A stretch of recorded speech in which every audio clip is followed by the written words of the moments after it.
யாழ் மாவட்டத்தின் பல்வேறு இடங்களிலும் மீண்டும் சோதனைச் சாவடிகள் அமைக்கப்பட்டு வருவது பொதுமக்கள் மத்தியில் பெரும் அச்சத்தை ஏற்படுத்தியுள்ளது.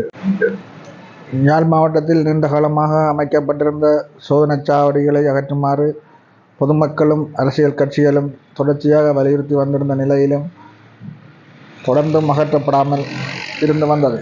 இந்நிலையில் நாட்டில் ஏற்பட்ட புதிய ஆட்சி மாற்றத்தின் பின்னர் ஜனாதிபதி அனுரகுமார திசாநாயக்க யாழ்ப்பாணத்திற்கான விஜயம் ஒன்றை மேற்கொண்டிருந்தார். இந்த விஜயத்தை தொடர்ந்து மறுநாள் யாழ் மாவட்டத்தில் உள்ள அனைத்து சோதனைச் சாவடிகளையும் உடனடியாக அகற்றுமாறு உத்தரவிட்டிருந்தார். இதற்கமைய யாழ்ப்பாணம் மண்டதீவு, எழுதுமட்டுவாழ், சங்குப்பட்டி, ஆனையிறவு போன்ற சோதனைச் சாவடிகள் உடனடியாக அகற்றப்பட்டிருந்தன. இதனை பெரும் வரவேற்போடு மக்கள் பார்த்திருந்தனர். இந்நிலையில் நீண்ட காலத்திற்கு பின்னர் நேற்று முன்தினம் முதல் மீண்டும் சோதனைச் சாவடிகள் அமைக்கப்படுவது தொடர்பில் பொதுமக்களுக்கு பலத்த சந்தேகங்கள் ஏற்பட்டிருந்தன. குறிப்பாக எழுதுமட்டுவாழ், மண்டதீவு போன்ற பகுதிகள் இடங்களில் மீண்டும் சோதனைச் சாவடிகள் அமைக்கப்பட்டு தொடர் கண்காணிப்பு நடவடிக்கைகள் ஏற்படுத்தப்பட்டுள்ளது.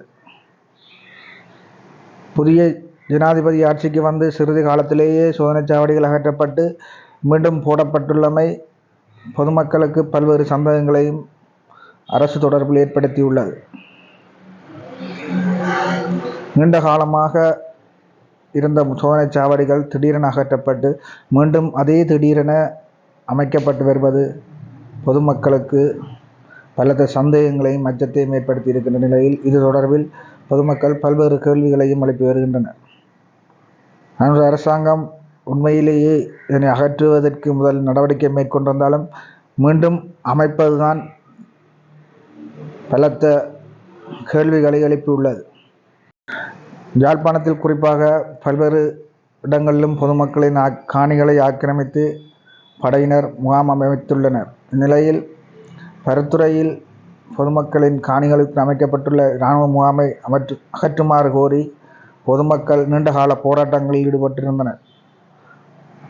ஆனால் கடந்த ஒரு மாதத்திற்கு மேலாக குறித்த இராணுவ முகாமை அகற்றுவதாக இராணுவம் அறிவித்திருந்தது. இதற்கமைய இராணுவம் அங்கிருந்து வெளியேறி சென்றது. ஆனால் இதுவரையில் அந்த முகாம் காணி முழுமையாக மக்களிடம் கையளிக்கப்படவில்லை. முகாமை விட்டு படையினர் இதுவரையில் வெளியேறவில்லை. இந்த நிலையில் தொடர்ந்தும் மக்கள் அந்த இராணுவ முகாமை விடுவிக்குமாறு தொடர்ச்சியாக கோரிக்கை முன்வைத்து வருகின்றனர்.